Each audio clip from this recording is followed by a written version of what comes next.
الحمد لله رب العالمين والصلاة والسلام على أشرف الأنبياء والمرسلين نبينا محمد وعلى آله وأصحابه أجمعين. أعوذ بالله من الشيطان الرجيم. بسم الله الرحمن الرحيم. يا أيها الذين آمنوا لا تدخلوا بيوتا غير بيوتكم حتى تستأنسوا وتسلموا على أهلها ذلكم خير لكم لعلكم تذكرون. فإن لم تجدوا فيها أحدا فلا تدخلوها حتى يؤذن لكم وإن قيل لكم ارجعوا فارجعوا هو أزكى لكم واللہ بما تعملون علیم.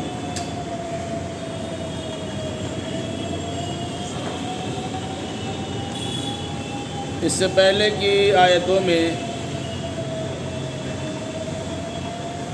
شیطان کے نقش قدم پر چلنے سے منع کیا گیا تھا اور ساتھ ساتھ کسی پاک دامن عورت پر الزام لگانے بہتان بازی کرنے سے بھی روکا گیا تھا اور بطور خاص رسول اکرم صلی اللہ علیہ وسلم کی شریک حیات صدیقہ کائنات حضرت عائشہ رضی اللہ تعالی عنہا سے متعلق منافقین نے جو طوفان بدتمیزی کھڑا کر رکھی تھی اس کی تردید کرتے ہوئے اہل ایمان کو متنبہ کیا گیا کہ کسی پر الزام لگانا بہت ہی خطرناک جرم ہے.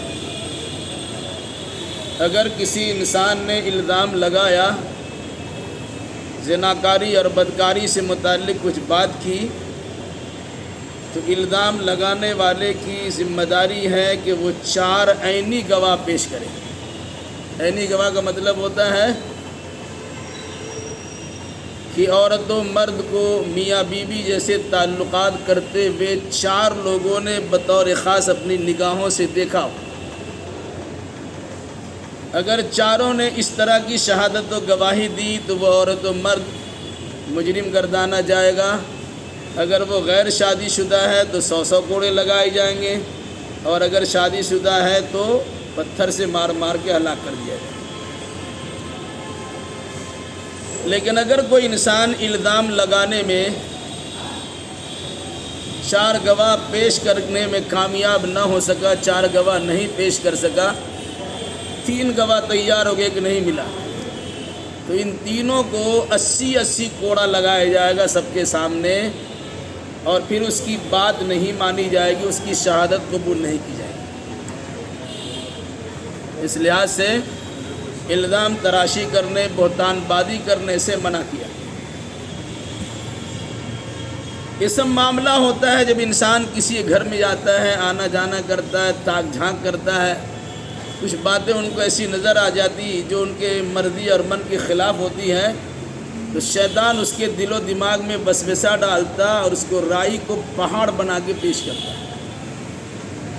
اس مناسبت سے شریعت اسلامیہ نے کسی کے گھر میں داخل ہونے سے متعلق اصول و ضوابط بھی بیان کر دیے.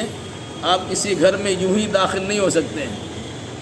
گھر میں کون ہے کیا ہے نہیں ہے، اب اچانک داخل ہو گئے، ہو سکتا ہے اپنے اہلیہ کے ساتھ ہی ہو یا گھر کی عورتیں بے پردہ ہو، گھر میں تو آزاد ہے، اب اچانک داخل ہو گئے، کچھ پردہ کی چیزیں آپ کو نظر آ گئی اور آپ نے اسے اچھالنا شروع کر دیا.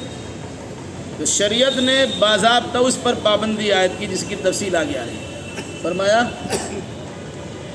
یا ایھا الذین آمنوا لا تدخلوا بیوتا غیر بیوتکم حتی تستأنسوا وتسلموا علی اہلہا. اے ایمان والو، اپنے گھروں کے علاوہ دوسروں کے گھروں میں داخل نہ ہوا کرو. کب تک؟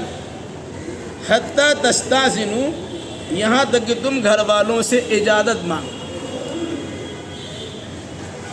اور جب گھر والوں کی طرف سے اجازت مل گئی وَتُسَلِّمُوا عَلَىٰ أَهْلِهَا، تو اس وقت تک بھی گھر میں داخل نہیں ہو سکتے ہو جب تک کہ گھر والوں کو سلام نہ کر دو۔ گویا آپ کسی گھر میں جانا چاہتے ہیں تو یوں ہی بلا اجازت گھر میں داخل نہیں ہو سکتے۔ آپ دروازہ کھٹکھٹائیے، کوئی آدمی آئے آپ کے سامنے، اس سے اجازت طلب کیجیے، پھر سلام کر کے داخل ہوئیے، تاکہ یہ تاثر قائم ہو کہ آپ کوئی انجان اور اجنبی نہیں ہے، بلکہ آپ سلامتی کی دعا دے کر اندر داخل ہو رہے ہیں۔ کسی سے اجازت لینے کا طریقہ حدیث نبویہ میں اس طرح بیان کیا گیا کہ آپ کسی گھر کے پاس جائیے تو پہلے آواز دیجیے، پھر اس سے اجازت لیجیے، دروازہ کھل گیا سلام کیجیے، اندر داخل۔ ایک دوسرا طریقہ یہ ہے کہ آپ مسلم ہیں تو اپنے مسلمان ہونے کا ثبوت اس طرح دیجیے کہ جس کے گھر میں داخل ہونا چاہتے ہیں پہلے اس کے دروازے پہ جا کے سلام کیجیے، تاکہ گھر والوں کو پتہ چل جائے کہ سلام کرنے والا ہے وہ مسلمان ہے۔ پھر آواز سے پہچانے بھی جا سکتے ہیں کہ وہ کون ہے۔ تو آپ نے سلام کیا، اگر اندر سے جواب ملا الحمدللہ، جواب نہیں ملا کچھ دیر کے بعد پھر سلام کیجیے، جواب نہیں ملا کچھ دیر کے بعد پھر سلام کیجیے۔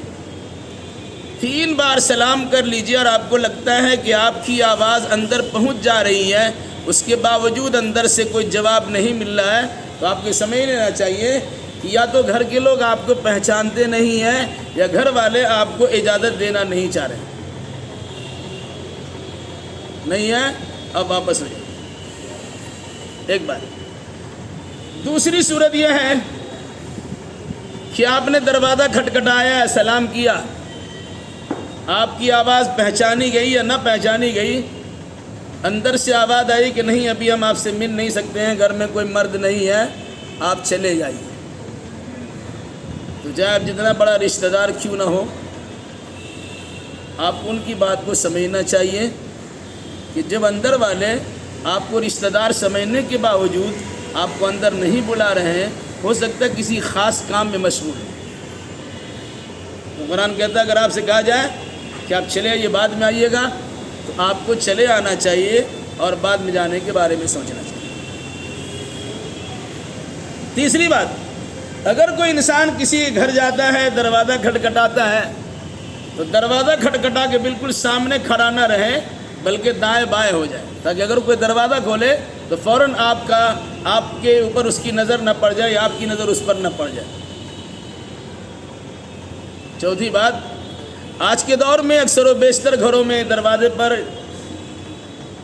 لوکنگ گلاس لگا ہوا ہے، تو آپ دروازہ پیٹنے کے بعد آپ گلاس سے جھانک بھی نہیں سکتے ہیں، کیونکہ اندر میں کس پوزیشن میں لوگ ہیں آپ کو پتہ نہیں ہے۔ وہ ویسی آ جائے ہوتا بے پردہ آ جائے، اگر عورت تو بے پردہ آ جائے یا آپ سے پوچھنے کے لیے آ رہی ہے کون آپ ہیں، جب تک آپ نے اس کو سب کچھ دیکھ لیا۔ تو آپ کو کسی گھر میں تاک جھانک کرنے کی بھی اجازت نہیں۔ اور 5ویں چیز یہ ہے کہ آدمی کسی کے گھر میں کسی دروازہ کسی سوراخ سے اوپر سے نیچے سے کہیں سے بھی چھپ چھپا کے آپ دیکھ نہیں سکتے، تاک جھانک نہیں کر سکتے۔ اگر کسی نے کسی گھر میں تاک جھانک کیا اور اندر سے کسی نے سری نکالی، سریا نکالا، کچھ نکالا، اس کی آنکھ میں مار دیا، اور باہر والے جو باہر سے جھانک رہے تو اس کی آنکھ پھوٹ گئی، تو مجرم اندر والے نہیں ہوں گے، مجرم باہر والے ہوں گے۔ جو جہاں رہا تھا وہ مجرم گردانا جائے گا، اندر سے جان بوجھ کر اس کی آنکھ پھوڑ دی گئی ہے تو مجرم نہیں گردانے ہیں، کیونکہ آپ اس کے عیوب کا اور اس کے پردہ کی چیزوں کو جھانک رہے تھے، اور ہر ایک کو اپنی حفاظت کرنے کا اختیار دیا گیا ہے، اس لیے کوئی کسی گھر میں تاک جھانک نہ کرے۔ یہ سب اسلامی اصول ہے۔ اگر یہ ساری چیزوں کا اہتمام کیا جائے تو کسی کی بری چیزیں آپ کی نگاہ میں نہیں آ سکتی، پھر اسے پرچار کرنے کا آپ کو موقع ہی نہیں ملے گا۔ فرمایا یا ایھا الذین آمنوا لا تدخلوا بیوتا غیر بیوتکم، اے ایمان والو اپنے گھروں کے علاوہ دوسروں کے گھروں میں اس وقت تک داخل نہ ہو حتیٰ تستانسوا، یہاں تک کہ تم اس سے اجازت طلب کرو، وتسلموا علی اہلہا، پھر اجازت مل گئی تو سلام کہیے اس کے گھر والوں کو، اور السلام علیکم ورحمۃ اللہ کہہ کر اندر داخل۔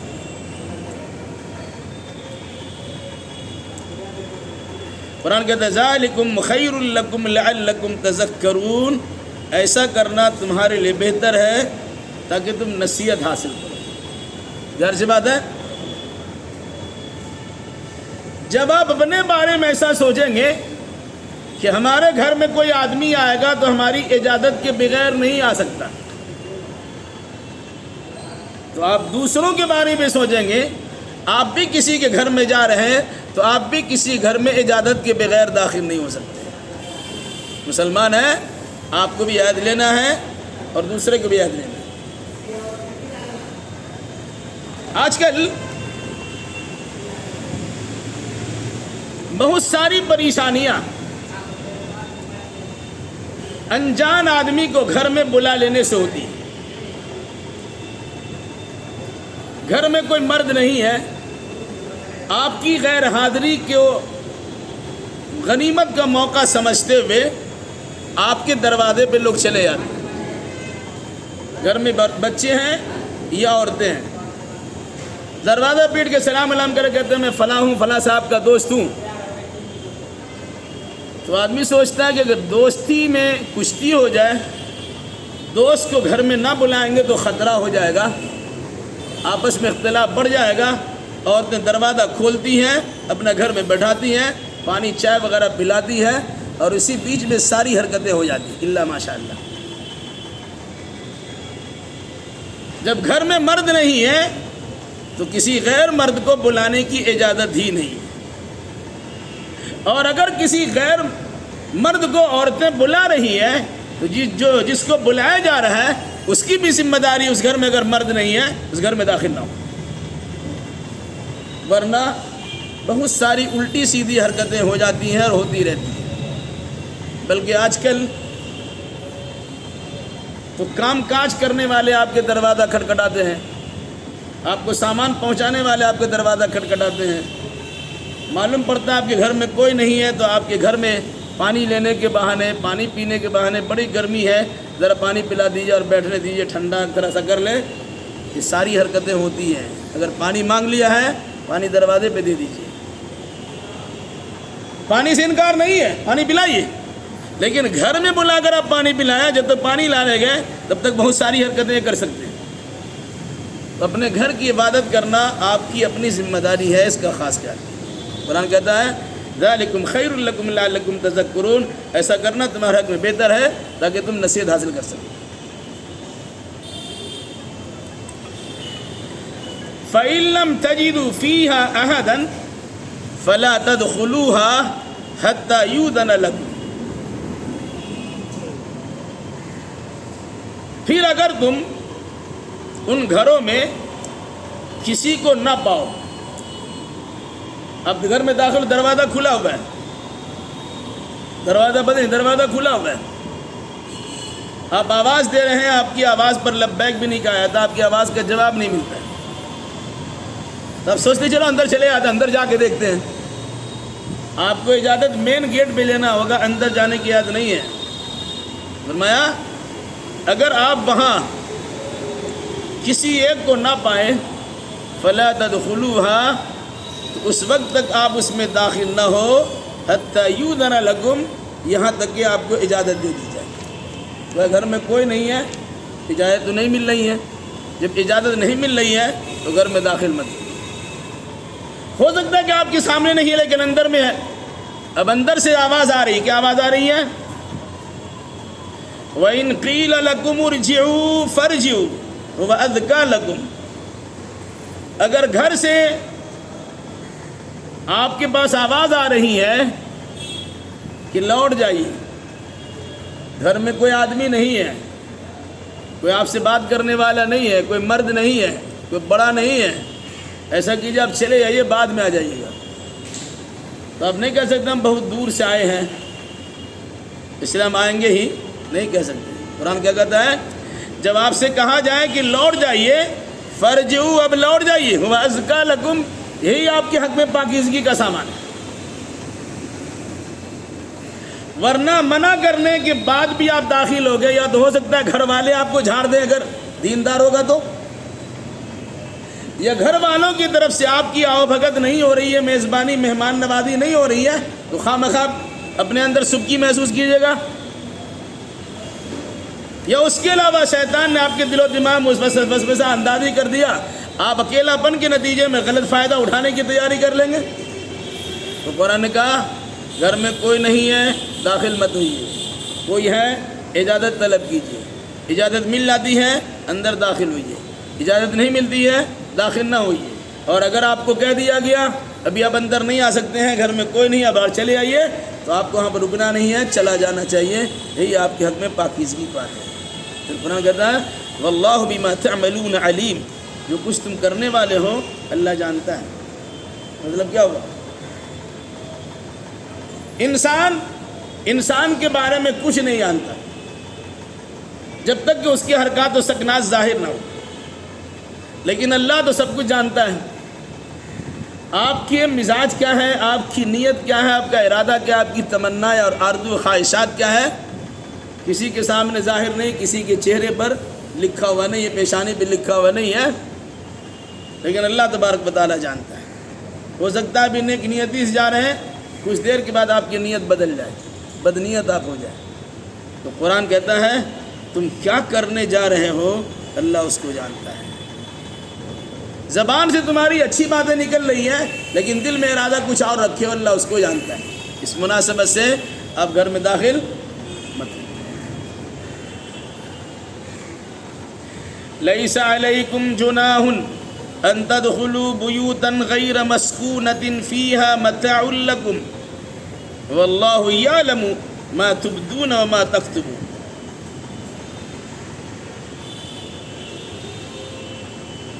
تم پر کوئی حرج نہیں ہے ان تدخلوا بیوتا غیر مسکونہ، تم ایسے گھروں میں داخل ہو جاؤ جہاں کوئی رہتا ہی نہیں، اور جہاں تمہارے فائدے کی چیز ہے، تمہارا سامان رکھا ہوا ہے، ایسا گھر جو سب کا کامن ہے، سب آنا جانا کر سکتا ہے، سب کا سامان رکھا ہوا ہے، ابھی آپ داخل ہو رہے ہیں، اب وہاں پر کوئی نہیں ہے، تو کہا ایسے گھر میں داخل ہونے میں آپ کے لیے کوئی حرج نہیں ہے۔ جیسے اس کی کئی مثالیں بیان کی، ایک تو یہ ہے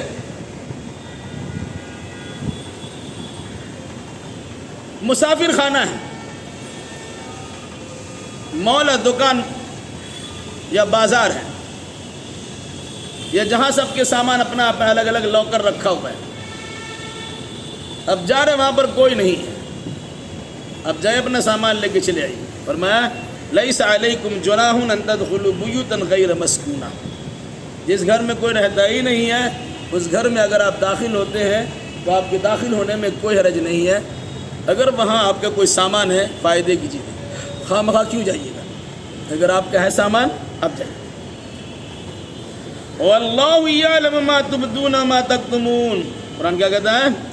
اللہ جانتا ان چیزوں کو جس کو تم ظاہر کرتے ہو، اور اللہ جانتا ان چیزوں کو جس کو تم چھپاتے ہو۔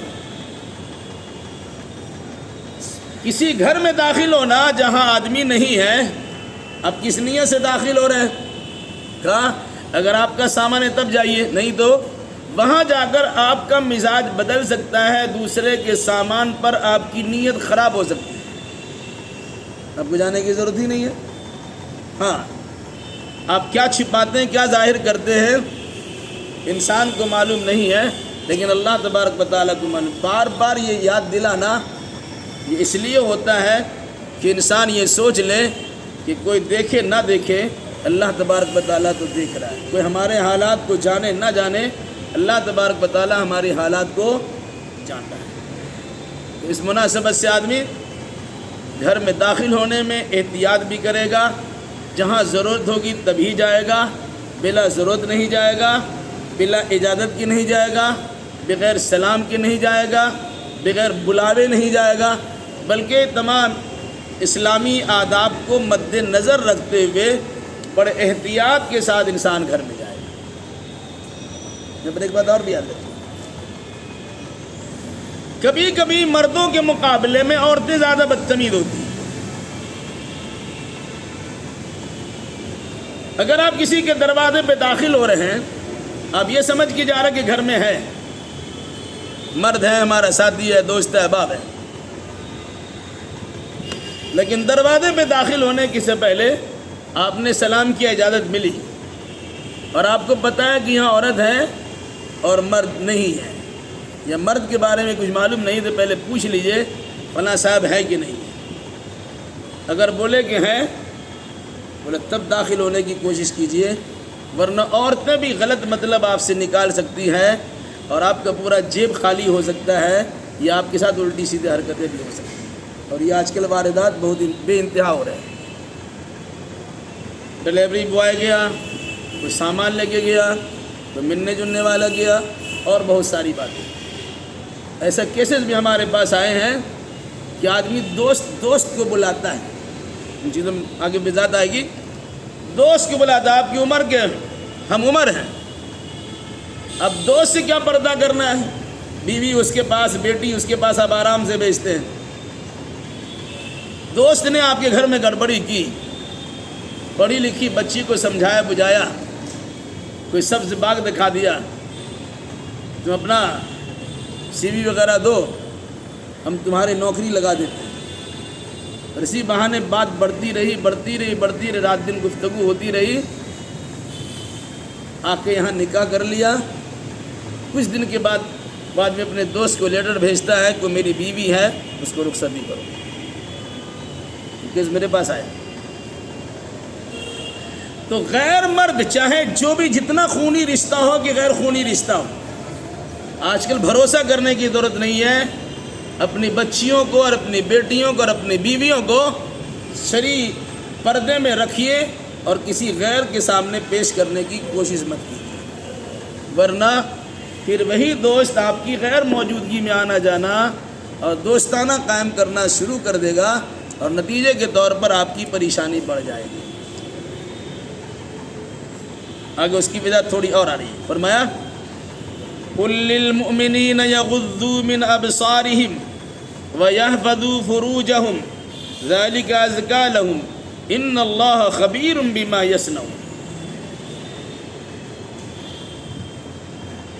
آپ اے نبی، آپ مومن مردوں سے کہہ دیجیے، ایمان والے لوگوں سے کہہ دیجیے، یغضوا من ابصارہم، اپنی نگاہوں کو نیچی رکھیں، ویحفظوا فروجہم، اور نگاہ نیچی رکھنے کے ساتھ ساتھ اپنی شرمگاہ کی حفاظت کریں.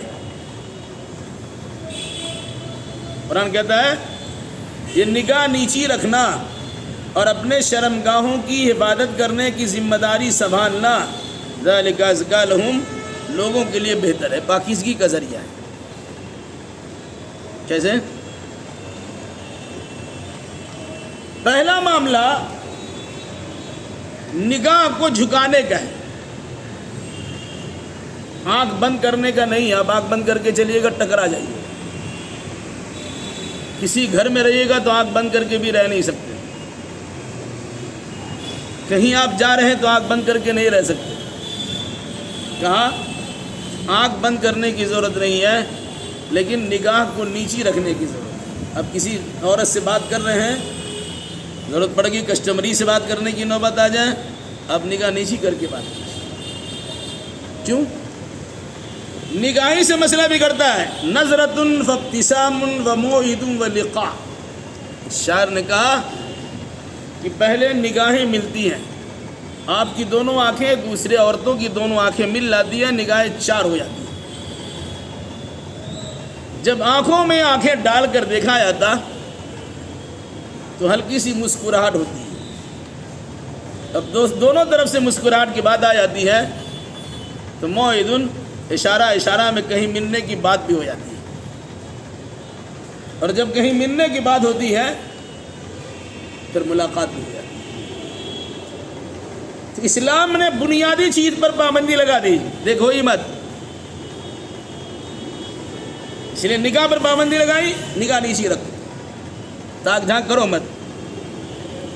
آپ مومن مردوں سے کہہ دیجئے کہ اپنی نگاہیں نیچی رکھے اور اپنے شرمگاہوں کی حفاظت کرے. شرمگاہ کی حفاظت کوئی کرنا چاہتا ہے تو نگاہ بچا کر رکھنا ہوگا. اگر نگاہ نہیں بچاتا ہے تو پھر آدمی برائی سے اپنے آپ کو بچا نہیں سکتا ہے. کسی چیز کو دیکھنے کے بعد کشش پیدا ہوتی ہے, اٹریکشن ہوتا ہے, کھنچاؤ ہوتا ہے, وہ دیکھتا ہی چلا جاتا ہے. اس کے باوجود بھی اسلامی شریعت میں اگر کسی نے کسی کو اچانک دیکھ لیا تو فوراً نگاہ کو بدل لیجیے. پہلی نظر پڑ جانے پر پابندی ضرور ہے لیکن اس پر پکڑ نہیں ہے. اب اگر کوئی سوچ رہا ہے دیکھ رہا ہے تو دیکھتے ہی چلے جائے, یہ بھی غلط ہے. تو فوراً نگاہ ہٹا لیجیے, کیونکہ پہلی نظر تو اچانک پڑی ہے, اب دوسری نظر چاہت کی بنیاد پہ پڑ رہی ہے. پھر آپ کے دل میں ہیجان پیدا ہوتا ہے, آپ کے بدن میں حرکتیں پیدا ہو جاتی ہیں, ملنے اور ملاقات کرنے کی مہلت تلاش کی جاتی, موقع تلاش کیا ہے. اسلامی شریعت نے کہا کہ مردوں سے کہیے اپنی نگاہ نیچی رکھیں. کیوں کہا؟ ذالک اذکا لہم, نگاہ نیچی رکھنے سے اپنے شرمگاہوں کی عبادت بھی کر سکتے ہیں. یہ ان کے لیے زیادہ پاکیزگی کا ذریعہ ہے. ان اللہ خبیر بما یصنعون, اللہ تعالیٰ بہتر خبر رکھنے والا ہے اس کا جو لوگ کرتے ہیں. انسان کی نگاہ سے انسان کی تمنائیں چھپی ہوئی ہے, ان کی خواہش کا اظہار نہیں ہو پاتا ہے, لیکن اللہ تبارک و تعالیٰ تو جانتا ہے. اس لیے کہا انسان جو کر رہا ہے یا کرنے والا ہے اللہ اس کی خبر رکھے ہوا ہے. اس لحاظ سے اللہ نے پابندی لگا دی. اب مردوں سے کہیے کہ اپنی نگاہ نیچی رکھے, اور جس کا مقصد خاص یہ ہوگا کہ وہ اپنی شرمگاہوں کی حفاظت بھی کرے. یہ بات کافی تھی, عورتوں کے لیے بھی ہو جاتی, چونکہ عورتوں کی جانب سے بدتمیزی ہوتی ہے, اس لیے بطور خاص اس سورہ میں اسی انداز کا دوسرا جملہ, دوسری آیت عورتوں سے متعلق بھی کہی گئی. کیا فرمایا؟ وَقُلْ لِلْمُؤْمِنَاتِ يَغْضُضْنَ مِنْ أَبْصَارِهِنَّ وَيَحْفَظْنَ فُرُوجَهُنَّ.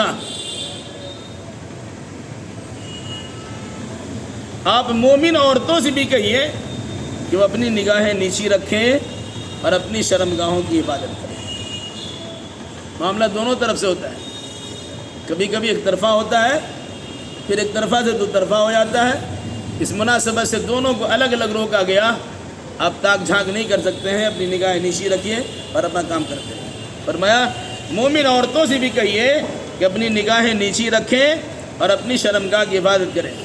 وَلَا يُبْدِينَ زِينَتَهُنَّ, اور اپنی آرائش زینت کے سامان کو ظاہر نہ کریں. مطلب کیا ہوا؟ عورتیں اپنے زینت کی چیزوں کو یعنی خوبصورتی حاصل کرنے کی چیزوں کو دکھاتی نہ پھریں بلکہ اسے چھپا کے رکھیں. فرمایا وَلَا يُبْدِينَ زِينَتَهُنَّ, یہ اپنی زینت کو ظاہر نہ کریں. إِلَّا مَا ظَهَرَ مِنْهَا, سوائے اس کی جو ظاہر ہو جائے. إِلَّا مَا ظَهَرَ سے مراد کیا ہے؟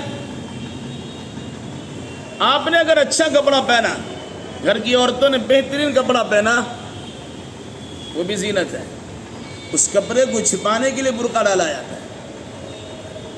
یا اگر عورت نے بہترین قسم کی چادر اوڑھ لی جس میں چمک دمک ہے تو وہ بھی زینتی کا سامان ہے, باہر نکلنے کے لیے ضروری ہے, اس کو بھی چھپا, اس کو برقع ڈالے. تو کہا عورتیں اپنی زینت کو ظاہر نہ کریں. یا جس طرح چوڑی پہنی ہے, پازیب پہنی ہے, خوشبو لگائی ہے, ہیلدار اونچے ہیل کے چپل سینڈل پہنی ہے, یہ سب زینت کی چیز ہے جس کے ذریعے سے دوسروں پر ایک طرح سے اپنی خوبصورتی کا روب جمایا جاتا ہے. تو کہا ان چیزوں کو ظاہر نہ کرے. حدیث ہے اگر کوئی عورت خوشبو لگا کر نکلتی ہے تو وہ زنا کرنے والی عورت ہے, وہ زانیہ ہے. کیوں؟ خوشبو عورت نے لگائی ہے, اسے مرد کا کیا قصور ہے؟ کہا قصور یہ ہے کہ عورت نے اگر خوشبو لگایا اس خوشبو پھوٹتی ہے، دور دور تک اس کی مہک جاتی ہے. اب جس کے ناک میں اس کی خوشبو پہنچتی ہے وہ سونگھنے کے بعد وہ دیکھنا شروع کر دیتا ہے. تو گویا یہ عورت مرد کو اپنے طرف مائل کر رہی ہوتی ہے. گھر کے گارجین کی ذمہ داری ہے اپنے عورتوں کو سمجھائے کہ خوشبو لگا کر اپنے گھر سے باہر نہ نکلے. گھر میں خوشبو لگا سکتی ہے، شوہر کے لیے بن سنور سکتی ہے، لیکن باہر خوشبو لگا کے نہیں آ سکتی.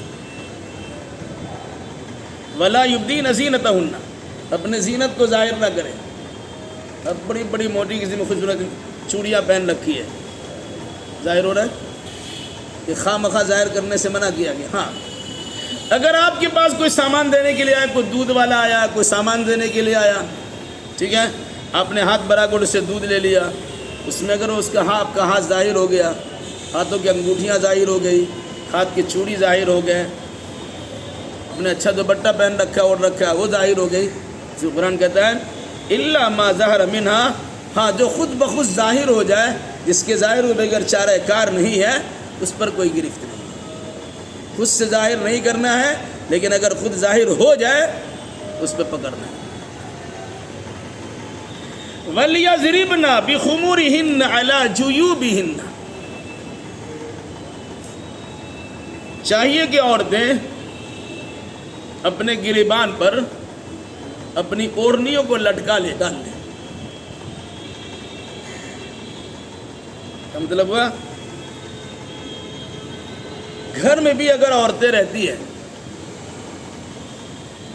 تو کہا وہاں بھی اس کا خاص خیال کرنا چاہیے کہ گھر میں آپ کے جوان بیٹے ہیں، گھر میں اور بھی دوسرے لوگ ہیں، ان چیزوں کے ان کے کچھ مسائل ہیں، انشاءاللہ اس کی وضاحت آتی رہے گی.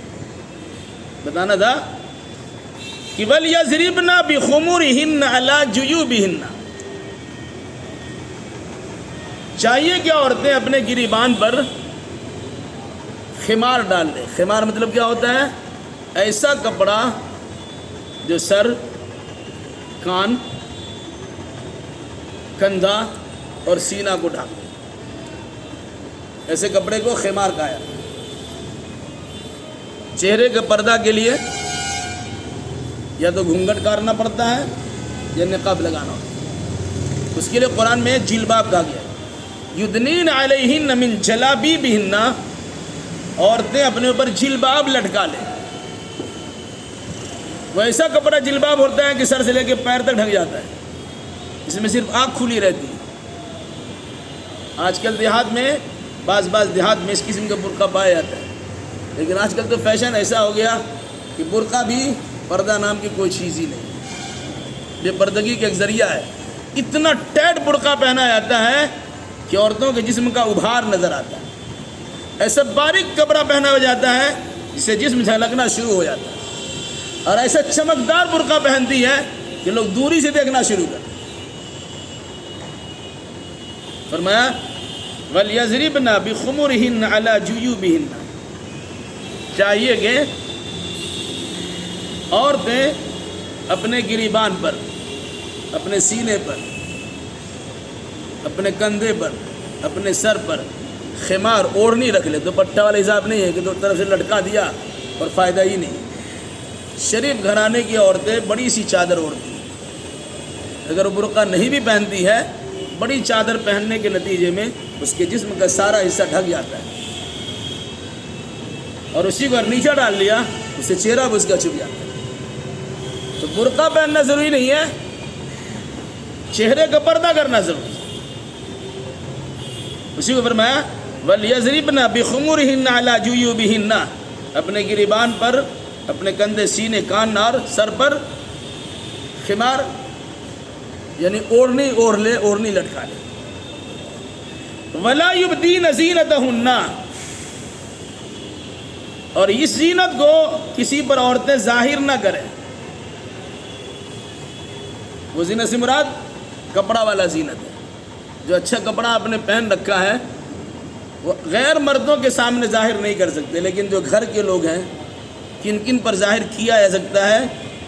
نارمل کن کے ساتھ رہ سکتی ہیں عورتیں؟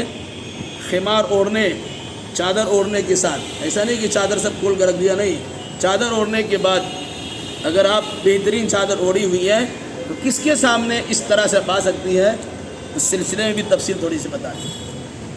آگے بہت ساری باتیں ہیں، انشاءاللہ اس سلسلے میں مزید تفصیلات آپ کے سامنے آئندہ ہفتہ آئیں گے۔ اللہ تعالی ہمیں اور آپ کو اور جملہ مسلمانوں کو کتاب و سنت کی روشنی میں سارے احکام اور قوانین سمجھنے اور اس کے مطابق عمل کرنے کی توفیق میں رحمت فرمائے۔